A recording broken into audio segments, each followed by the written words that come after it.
song never gets old. Okay, I'm going to start up the single player campaign now, and what you're going to see first of all is the in-game cinematics made by Massive's own in-house cinematics team, and they are the same team that does all the pre-rendered stuff as well.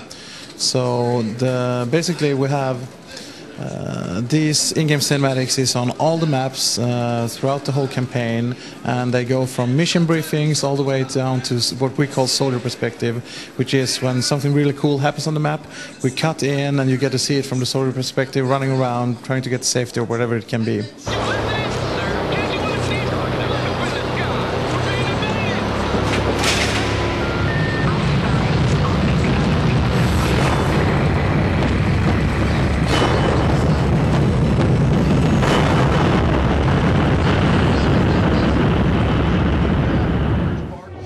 Alright, now we're into the single player campaign. This map is actually the second or third map in the single player campaign. You start out with not as much units, it's just a way for you to easily get into the map. But first of all, let's talk a little bit about the tech and what makes our game special. We made the ground control series before, and we had this really fantastic camera, and we just built on that camera and refined it and made it even better now. So basically... This is Bannon! We're facing heavy resistance at the supermarket! Need support, over! I have no more support to give you, Bannon. Push harder! Eagle 6 out!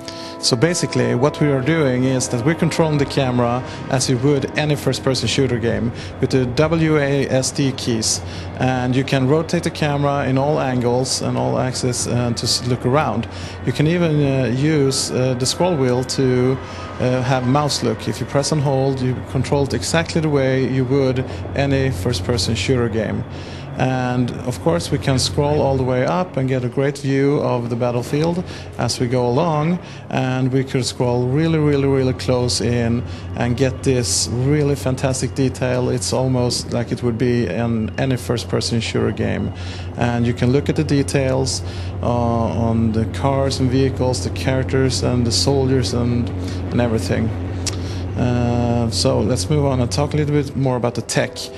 Basically what we have done with the world is that we have one great huge texture on the ground, and it's basically hand painted by our artist team. So we don't use splattering or anything like this. Everything is just built and painted around this really big texture.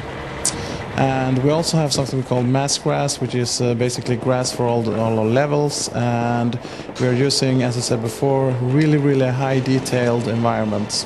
And the amount of detail the artist puts into this is just insane coming into an RTS game. And of course we also have a lot of buildings, since a lot of it take place around towns and cities. We have over 350 buildings in the game, and every single one of them can be blown up and destroyed. As a matter of fact, every single item in the game can be blown up and destroyed.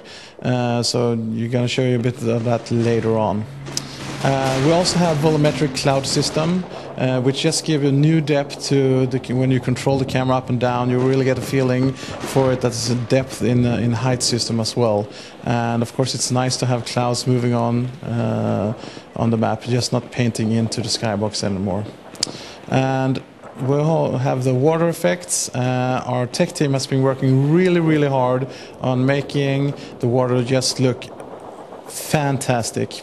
And we have many different shaders depending on what kind of water it is, if it's a lake, pond, river, or we even have shaders for European Ocean and US Ocean, and you're going all out on making sure the water just looks fabulous. So also we have something called the mood change system, and what that is, that we have given a health bar to the world. It's a health bar that only the engine sees, and as you go through the game and just destroy and blow things up, as you just go through and blow things up, you actually get the mood to change in the game. So the clouds get darker, it might start raining, we have beautiful birdsong in the beginning of the map. At the end it's basically crows songs or quacks. And then we have also the music change during the progression of the map. And this is both in single player and multiplayer, of course. So let's quickly go back to the beginning, and I will start showing you a little bit about the single player.